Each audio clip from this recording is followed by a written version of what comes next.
नमस्कार, मैं हूं अजय भारद्वाज और आप इस समय ग्राउंड मीडिया देख रहे हैं। साथियों, हरियाणा और पूरे देश की नज़र मनीषा वाले मामले के ऊपर है। मनीषा टीचर की हत्या या आत्महत्या, क्योंकि प्रशासन का लगातार कहना है कि उसने आत्महत्या की है। 4 से 5 दिन के बाद सुसाइड नोट जैसे ही जनता के सामने आया, फिर मीडिया के सामने आया, फिर जो ये है मामला है और ज़्यादा पेचीदा हो गया।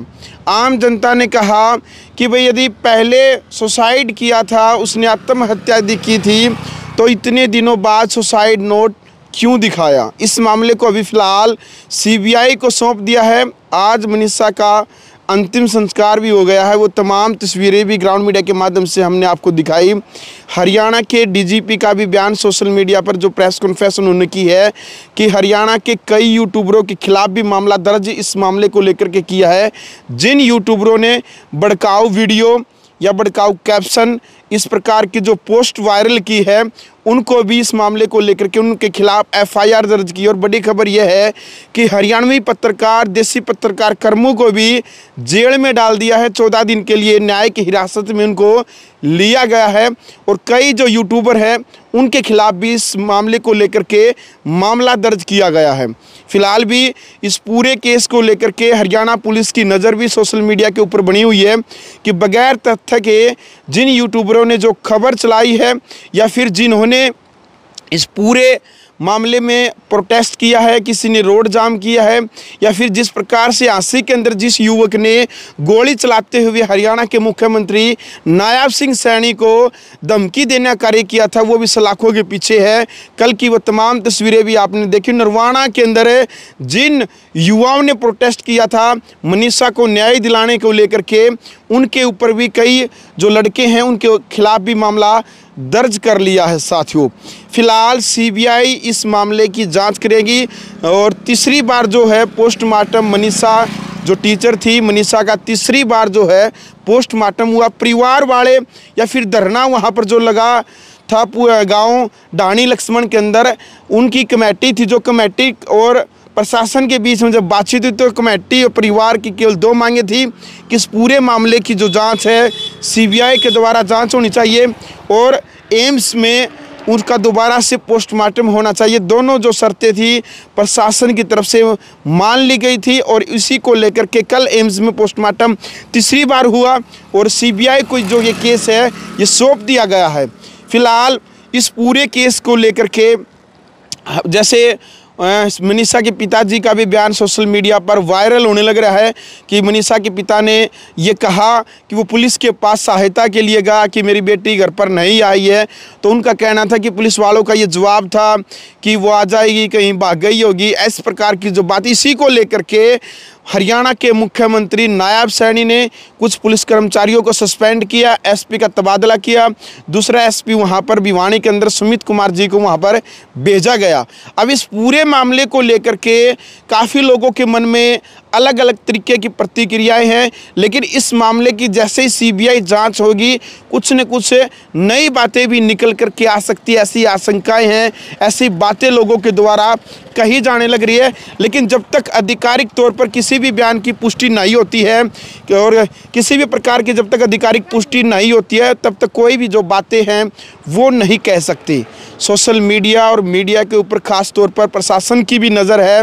हरियाणवी पत्रकार, जो देसी पत्रकार कर्मू है, उनको गिरफ्तार कर रखा है। अन्य ये जो यूट्यूबर हैं उनके खिलाफ भी मामला दर्ज कर लिया गया है। और जो इस प्रोटेस्ट के अंदर, जो धरने के अंदर शामिल थे, जिन्होंने भड़काऊ भाषण दिया, और सीबीआई की जांच होती है। सीबीआई जांच के अंदर यदि ये मामला आत्महत्या का ही मिलता है तो फिर धरने के अंदर जिन लोगों ने भड़काऊ भाषण दिए हैं, सुनने में जो आ रहा है कि उन लोगों के खिलाफ भी जो है मामला दर्ज हो सकता है। और पुलिस प्रशासन लगातार वहाँ पर अलग अलग जगह पर चप्पे चप्पे के ऊपर आज भी तैनात है। भिवानी ज़िले के अंदर लगातार इंटरनेट की सेवाएं ठप है। इंटरनेट पूरे भिवानी ज़िले के अंदर बंद कर रखा है। मोबाइल की जो सेवाएं, इंटरनेट की सेवाएं हैं वो बंद करके फिलहाल ये तमाम तस्वीरें भी आपने देखी। मनीषा का जो मामला है, काफ़ी लोगों का कहना है कि ये हत्याकांड मामला है, प्रशासन का कहना है कि यह आत्महत्या का मामला है। लेकिन इस मामले में मतलब कुछ न कुछ नया भी हो सकता है जब सीबीआई गहनता से इस मामले की जांच करेगी। हालांकि भिवानी के एसडीएम का भी बयान सामने आया कि सीबीआई को मामला सौंप दिया है। तीसरी बार पोस्टमार्टम हुई है। यदि पुलिस प्रशासन से या फिर डॉक्टरों से किसी बिंदु को लेकर के कोई चूक रह गई है तो वो दोबारा से सुधारी जाएगी। एम्स में जो पोस्टमार्टम हुआ है सीबीआई जांच करेगी। सीबीआई जांच में पुलिस प्रशासन की कमी मिलती है या फिर डॉक्टरों की कमी मिलती है या फिर कहाँ पर क्या पेच उलझा हुआ है वो अब सीबीआई यानी कि जांच का विषय है। ये मुद्दा केवल एक स्टेट लेवल का नहीं है, हरियाणा लेवल का नहीं, बल्कि पूरे नेशनल लेवल का, पूरे देश की नज़र इस मुद्दे के ऊपर है। जो भी अपडेट आएगी वो हम आपको ज़रूर आगे की बताएंगे। फिलहाल अंतिम संस्कार हो चुका है, किसी भी प्रकार का कोई धरना नहीं है। चारों तरफ के जो रास्ते हैं, ढाणी लक्ष्मण के चारों तरफ जो रास्ते गांव वालों ने जो बंद कर रखे थे, पेड़ गिरा रखे थे, जेसीबी के साथ प्रशासन की सहायता से वो रास्ते खोल दिए गए हैं। फिलहाल की बड़ी खबर यह थी कि भाई जिन पत्रकारों ने आवाज़ उठा रखी है, जिन पत्रकारों ने ये मामला उठा रखा है, उनके खिलाफ ही मामले दर्ज कर दिए गए हैं। हरियाणवी पत्रकार, देसी पत्रकार कर्मियों को भी जेल में डाल दिया। अन्य जो हैं उनके खिलाफ भी मामला दर्ज कर लिया गया है। फिलहाल प्रतिक्रिया अपनी ज़रूर रखें। क्रिया की प्रतिक्रिया मर्यादित भाषा में इस पूरे केस को लेकर के आपको क्या लगता है? भाई सोशल मीडिया वाले जो साथी हैं या फिर जो पत्रकार साथी हैं, जब किसी के परिवार में कोई घटना घटित हो जाती है, प्रशासन जब किसी गरीब भाई बहन की नहीं सुनता तब प्रशासन के खिलाफ खबर लगानी पड़ती है, चाहे वो यूट्यूबर है चाहे वो पत्रकार है। लेकिन यहाँ पर पत्रकारों को ही गिरफ्तार कर लिया गया है। जिन पत्रकारों ने जो भड़काऊ पोस्ट डाली थी, जिस प्रकार का डीजीपी साहब का भी बयान सोशल मीडिया पर जो अभी वो वायरल होने लग रहा है कि जो भी इस केस से रिलेटेड जिन्होंने भड़काऊ पोस्ट डाली है फिर डालेगा, उनके खिलाफ सख्त कार्रवाई की जाएगी। तो काफ़ी लोगों के फ़ोन भी मेरे पास आए कि जब आई इस मुद्दे को लेकर के भी आप कवर करें, इस पूरे मामले को लेकर के आपको क्या लगता है?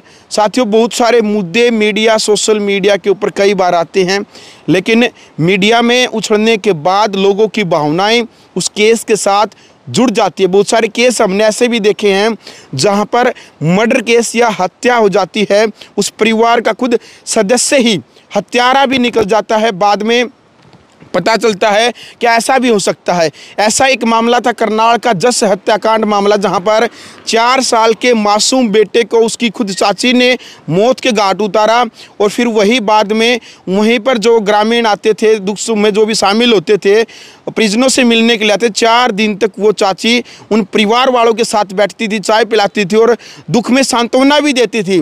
4-5 दिन के बाद हरियाणा पुलिस ने जब गुत्थी को सुलझाया तब पता चला कि इसकी चाची ने इसके बेटे का 4 साल के मासूम जस की हत्या की थी।